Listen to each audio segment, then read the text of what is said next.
We often think of PPC as spending money, paying per click, literally.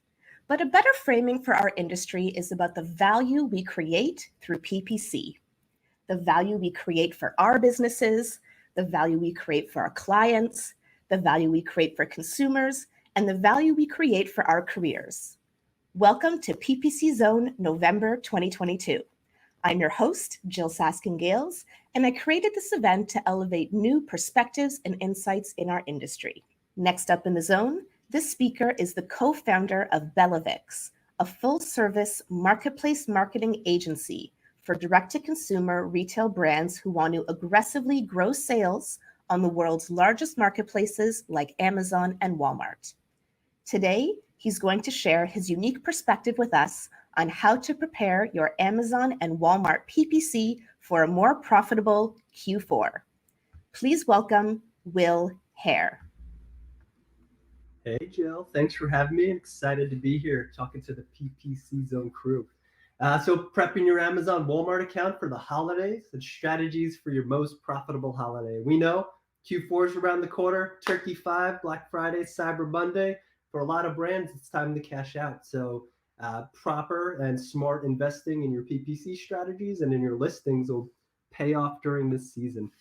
A little bit about me, as mentioned, founder and CEO of Bellavix, 10 plus years working in e-commerce, specifically in advertising. And I have experience with Seller Central, Vendor Central, Amazon advertising platform, and DSP, demand side platform. And as mentioned before, we manage marketplaces. Here are some of the brands that we've had the opportunity to work with. And now that's enough about us. So let's chat about some statistics. I like to kick these things off with little stats so everybody kind of has some perspective on what we're talking about in terms of how big are marketplaces? What does Amazon and Walmart represent for people shopping online?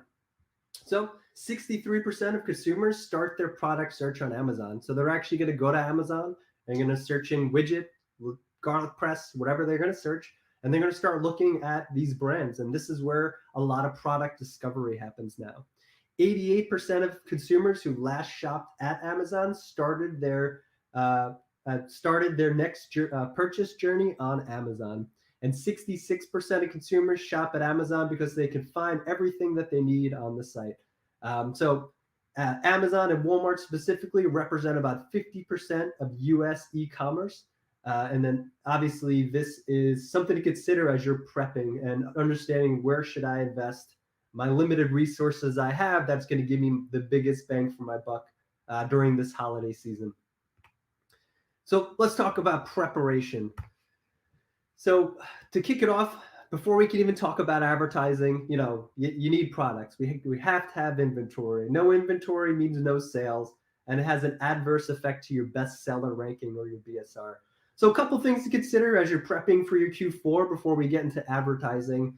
Make sure that your inventory projections for November, you're projecting to cover November, December, and January, so that if you do hit sales really well, you're not going to miss out on opportunities because you just don't have inventory. Consider a third-party logistics inventory solution for if you're having issues with Amazon's warehouse restrictions. Be prepared for long lead times around inventory. Expect Amazon and Walmart to lose some of your products as they get checked in. Be sure to open cases and get paid for those products that they lose. Don't expect customer support to be very supportive. It's Q4. Amazon and Walmart are both very busy, and they're not known for great customer service. So be prepared to take matters into your own hands necessary. And then be prepared for a higher storage fee. We know as of October, Walmart has waived it, but Amazon has their fees increased for storage and fulfillment.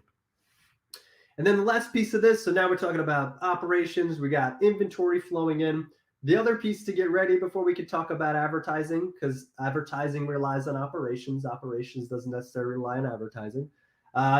Holidays can be hectic. You need to make sure that your listing's on point. Your title should be clear and concise. Keep in mind that mobile viewing is 70 characters. That's why you find a lot of best practices using capitalization for those first call outs inside the listings. And you can see it here. the bullets, life-size cutout specifics, all capital letters, and then a little details about the product. But you want to make sure that the bullets have key features and benefits.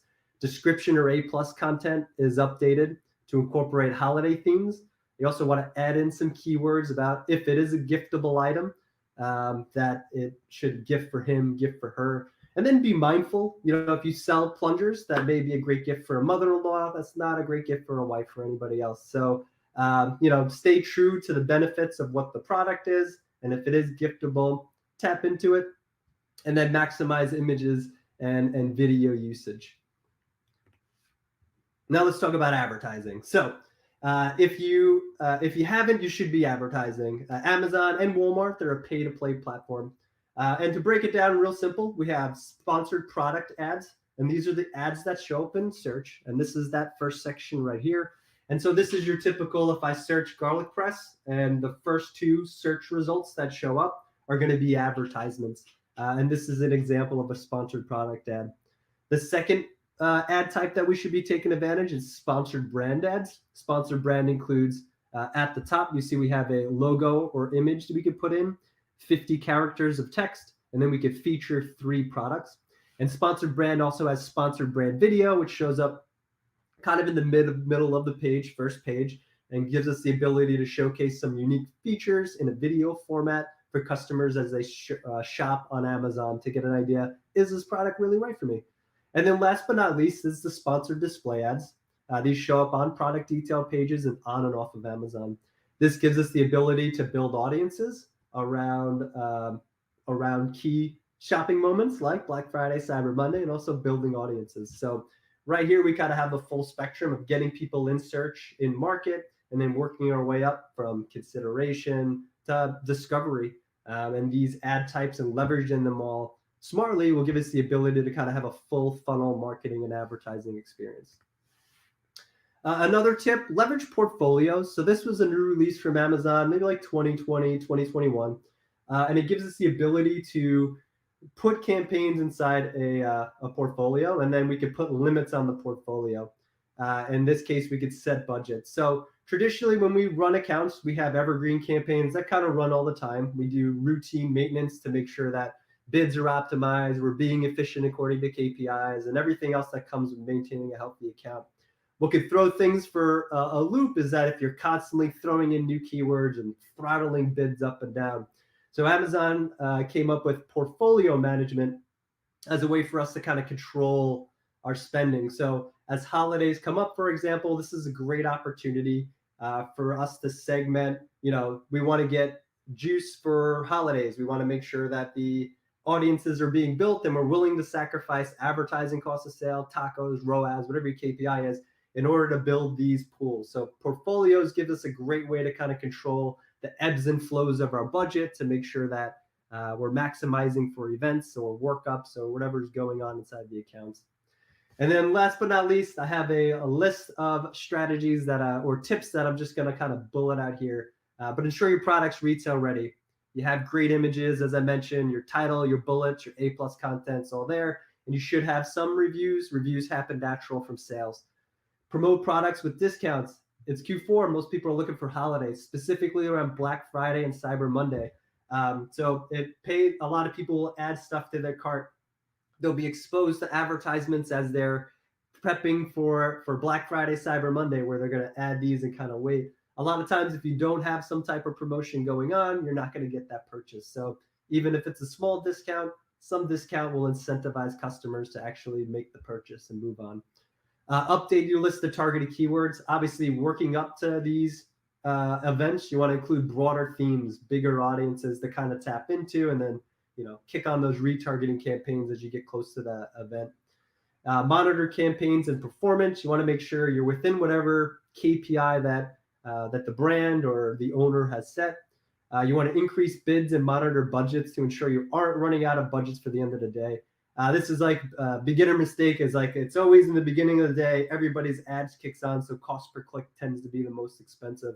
But by noon, by 1, depending on what the market is, a lot of those advertisers will hit their caps and it'll drop off. And then through the end of the day, you'll see lower cost per clicks. And then we have data that suggests that after 5 p.m. Eastern Standard Time, you see more volume in purchases for items that are under $100. So that's an example of if you're losing budget and your cost per clicks are killing you, then you're not going to have the opportunity to serve your ads and get these customers and create brand ambassadors for the great products that we know you're all selling. Boost exposure by maximizing your budgets from November 30th to December 22nd. So just the holiday period, and just make sure you're monitoring it. And then tips for holidays, if you aren't using portfolios, reduce your bids on low quality keywords, pause poor performing keywords, remove ineffective sponsored brand ads, and of course, leverage portfolios to make cleanup a lot easier. And then last but not least, expect the unexpected. While you can have all these pieces in place, you still need to be flexible. You never know what's going to happen in terms of logistics, and being able to pivot on and off of strategies will definitely help in the long run. So that's a bit for me. If you need to reach out, there's my information. And thanks so much for having me and listening. Thank you, Will, for sharing your unique perspective and insights with us in the zone. If you'd like to connect with Will, you can find him on LinkedIn, Will Haire. To learn more about PPC Zone and our speakers, or apply to speak at any upcoming event, visit ppc.zone. I'm your host, Jill Saskin-Gales. You can find me on Twitter at Jill Saskin-Gales. I look forward to seeing you next time in the zone.